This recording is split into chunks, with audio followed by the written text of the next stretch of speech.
Je suis l'un des rares à avoir survécu à ma propre mort. Là-bas, la seule sortie, c'était la cheminée du crématoire. C'est par là que la plupart de mes amis sont partis. J'étais alors jeune et fort. J'étais sûr de ma force. Je faisais de la boxe. Je gagnais tous mes combats par KO. Je ne savais pas que le type avec qui j'avais combattu et que j'avais gagné à la loyale faisait partie de la Gestapo. Je ne pouvais plus revenir en arrière. Le camp allait devenir le combat le plus difficile pour moi.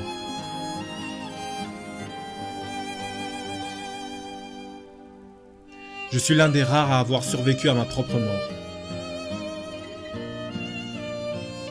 Beaucoup de mes amis ont été capables de mourir. Ils étaient meilleurs que moi. Wojciech Jasny est un réalisateur et scénariste d'origine tchèque. Il est né le 30 novembre 1925 et il n'est toujours pas mort en 2018. Ce qui est une bonne chose en soi. Alors, il a 92 ans encore en ce moment. Et il faut savoir que Wojciech, il a fait partie, pendant les années staliniennes, du mouvement d'un groupe qui a rejeté les conventions esthétiques imposées par Staline. C'est-à-dire qu'à cette époque, les artistes n'avaient pas la liberté, n'avaient pas une pleine liberté de leur art. Ils ne pouvaient pas dire ce qu'ils voulaient, ni d'ailleurs faire ce qu'ils voulaient. Il fallait suivre l'idéologie du parti communiste. En 1960, il tourne le film « J'ai survécu à ma propre mort ». Alors, il faut savoir que c'est un film assez particulier parce qu'il traite sur la Seconde Guerre mondiale, la Shoah, le génocide des Juifs. Donc il a été tourné dans le camp de concentration de Mauthausen. Ce camp est situé en Autriche et il a accueilli de multiples détenus de toute l'Europe. On a dénombré 200 000 détenus qui sont passés par ce camp pour seulement 80 rescapés. C'est-à-dire qu'il y a eu 120 000 morts sur les 200 000 qui sont passés dans ce camp de Mauthausen. Alors il a été ouvert de 1938 jusqu'à 1935. De 1938 jusqu'à 1945, lorsque les Américains sont venus libérer le camp. Alors c'est un camp un peu particulier parce que il y avait dans ce camp des chambres à gaz. C'est-à-dire que c'était un camp de concentration certes, mais on exécutait aussi. Alors dans ce film, on suit l'aventure de Tony. Tony est grand, fort, musclé. Il a plein d'énergie à revendre. Et dans un premier temps, il va le montrer. Il va par exemple, lors des travaux forcés, dans une mine, dans une carrière, il aura tendance à porter plus de pierres que les autres pour montrer qu'il a plus de force. Et ça, bien entendu, dans ce genre de camp, ça va lui causer du tort.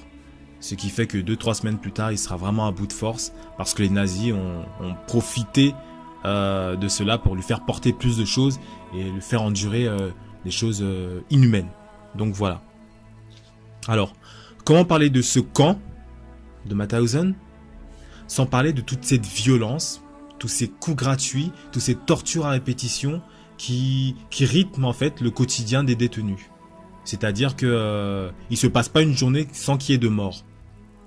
Non seulement il y a les morts choisis, c'est-à-dire sélectionnés, ceux qu'on envoie dans la chambre à gaz et qu'on incinère ensuite, mais il y a aussi les morts du quotidien, c'est-à-dire lorsqu'ils vont au travail par exemple, il y a des coups qui pleuvent, il y en a qui meurent, il y en a qui meurent d'épuisement, il y en a qui meurent de faim. La faim, la nourriture est un gros problème dans le camp. Et on peut dire que Tony, il a eu beaucoup de chance. C'est-à-dire qu'il est tombé sur des personnes qui l'appréciaient, qui l'ont bien aimé et qui avaient des postes importants et ce qui l'a permis de mieux survivre que d'autres. Par exemple, le chef de leur baraquement, de leur bloc, c'est-à-dire de leur petit groupe, on va dire, l'aimait bien. l'a bien aimé parce que il pensait qu'il était polonais, il trouvait que Tony ressemblait à un polonais, donc il l'avait à sa bonne, comme on dit. Donc grâce à ça, il a pu avoir un peu plus de nourriture que les autres, ce qui, bien entendu, dans ce camp, aide beaucoup. Alors, il faut aussi parler de la hiérarchie, c'est-à-dire que c'est un camp de concentration très hiérarchisé, comme la plupart des autres camps allemands d'ailleurs. On trouve, par exemple, les juifs sont en dessous, ils sont en dessous de la hiérarchie. Et dans les postes les plus importants, on trouve les communistes, par exemple, ou bien les prisonniers de droit commun. Les prisonniers de droit commun sont des prisonniers, pour la plupart, qu'ils ont violés, tués, c'est-à-dire qu'ils étaient en prison pour des crimes qu'ils ont commis et on les a fait venir en prison. Avec des hommes qui n'ont rien fait, des innocents, victimes de leur appartenance religieuse, par exemple.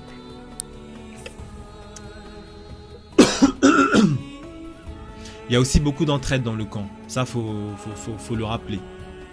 Ils sont dans des conditions inhumaines, incroyables.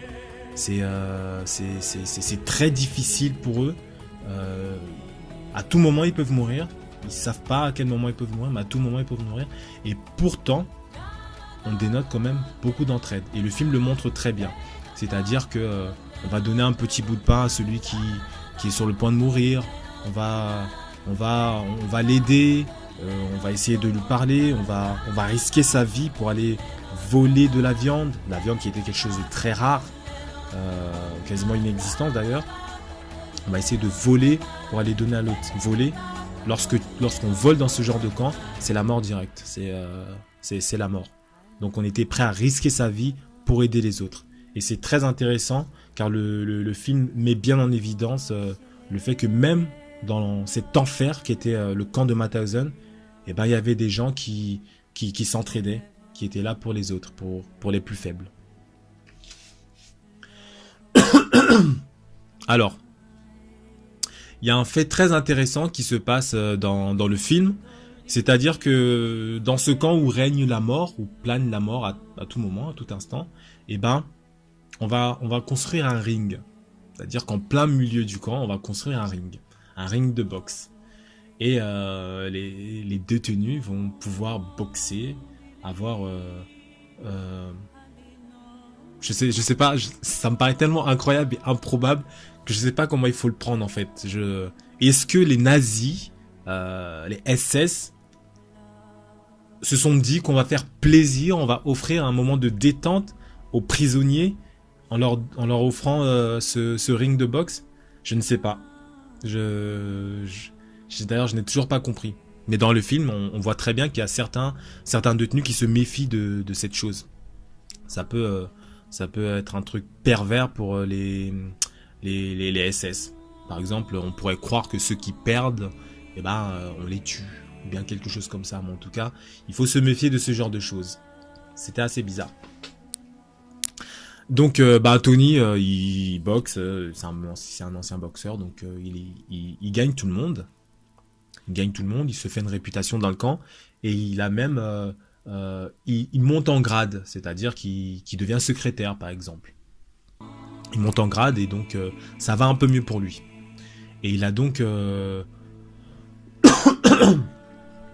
au fil du film, on voit qu'il évolue en grade et que il commence à avoir des informations. Il commence à être au courant de ce qui se passe un peu autour du camp. Et donc il apprend qu'il va avoir un sabotage, une mission. Les détenus préparent une mission, quelque chose de secret. Donc il leur faut des armes. Il leur faut des armes et Tony est mis dans le secret. Mais malheureusement, les SS vont découvrir la supercherie. Ils vont pas savoir exactement de quoi il s'agit, mais ils vont retrouver une grenade dans la poche de Tony. Et donc là... Alors il y a un extrait dans le film qui m'a paru tout à fait éloquent. C'est un extrait qui se passe à la fin du film. Et j'ai trouvé, moi, personnellement, que cet extrait reflétait l'ensemble du film. C'était comme une concrétisation, comme... comment je pourrais le dire? C'est un résumé, en fait. Cette partie, cet extrait, pour moi, résume le film en entier. Déjà, il explique le titre du film. Il explique, parce que c'était assez flou. Il explique pourquoi ce titre déjà. Et en plus, il est juste en fait, il est très parlant. Pour moi, il est très parlant. Donc je vous laisse le regarder. C'est parti.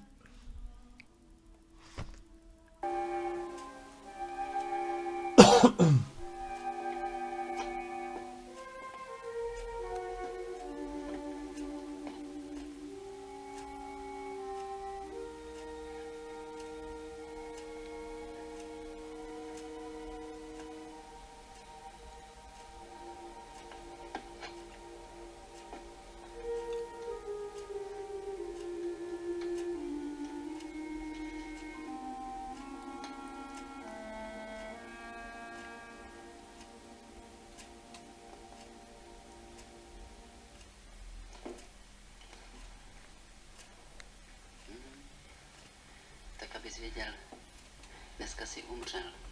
Číslo 8062 Tonda Mayer. Přestalo existovat, tady máš. Donc il s'agit en fait d'un extrait où ce que on voit que Tony est sur un lit d'hôpital. C'est-à-dire qu'en fait, il a, comme je vous l'ai dit précédemment, on l'a arrêté en possession d'une grenade. Donc là, on l'a torturé, on a fait les pires supplices qui peuvent exister. Il a quand même tenu bon et il me semble qu'il va bientôt se faire exécuter. En tout cas, son supplice va continuer. Il a été à l'hôpital pour la nuit et le matin, au petit matin, on doit le réinterroger, c'est-à-dire qu'on doit le retorturer en quelque sorte.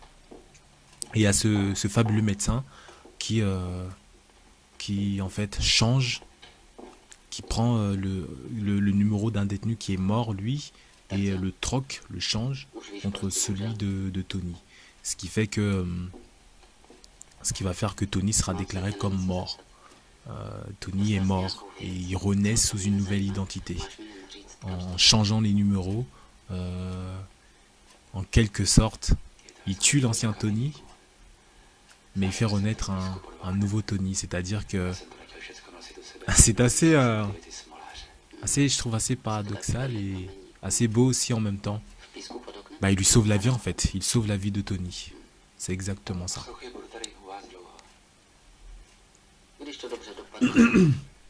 Et donc cet extrait pour moi,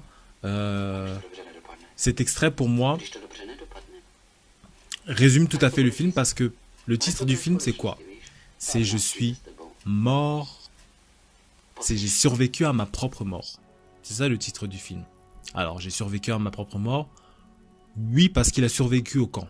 C'est-à-dire qu'il est revenu vivant du camp de Mauthausen. Il fait partie des rares à avoir survécu. C'est la première chose qu'il dit dès le début.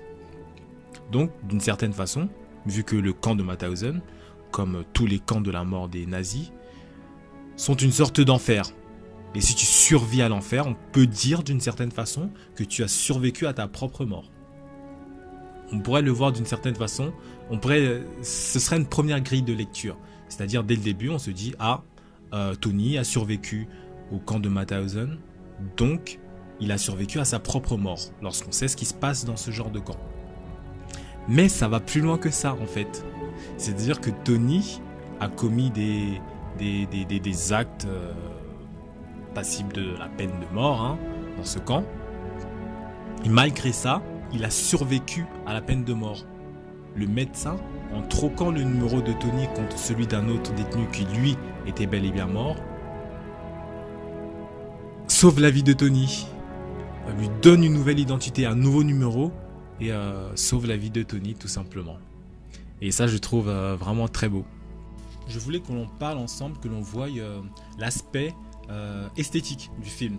Parce qu'il y a des éléments dans le film qui m'ont paru vraiment très éloquents et très bien pensés du réalisateur. Je voulais qu'on en parle ensemble. Alors premièrement, ce qu'il faut savoir, c'est que le film est en noir et blanc. À l'époque, il y avait effectivement quand même des films en couleur.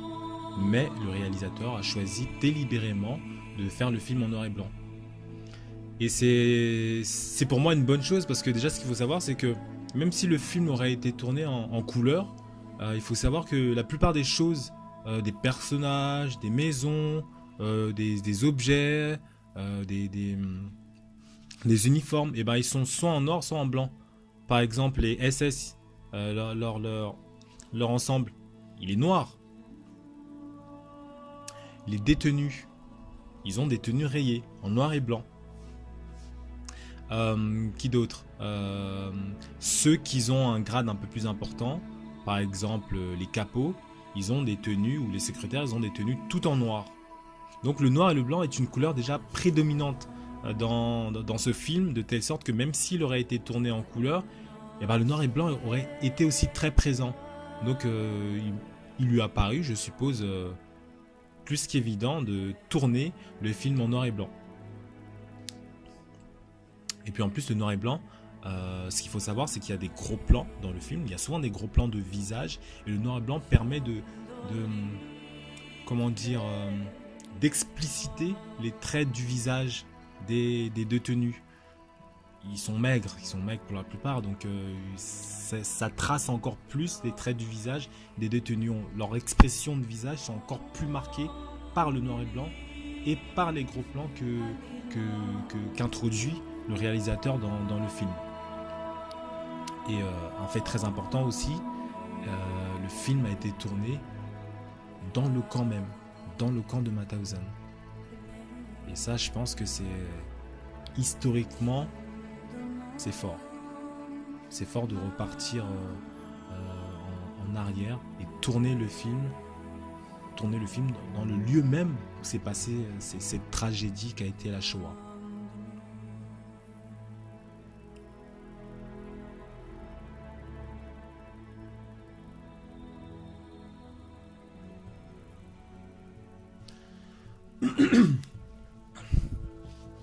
Alors pour finir, je dirais que le film m'a touché personnellement parce que il s'agit d'une histoire d'hommes en fait. Ce sont des hommes innocents, neutres, à qui n'ont rien demandé, qui se sont retrouvés enfermés dans des conditions inhumaines. On les tuait, on les torturait, on les martyrisait sans réelle raison. D'ailleurs, peut-il exister une raison pour faire ça à un être humain? La réponse est non pour moi, bien entendu. Alors ce film est pour moi, je pense, un témoignage, pas n'importe quel témoignage, aux générations futures, aux générations à venir. Ce film dit en gros, ça s'est passé. Ça s'est passé ici. Des hommes ont entrepris le dessein, le tragique dessein de détruire physiquement d'autres hommes.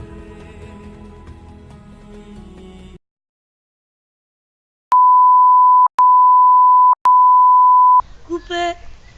On l'a refait. Ça va, c'était bien? Arrêtez s'il vous plaît, ce n'est pas bien.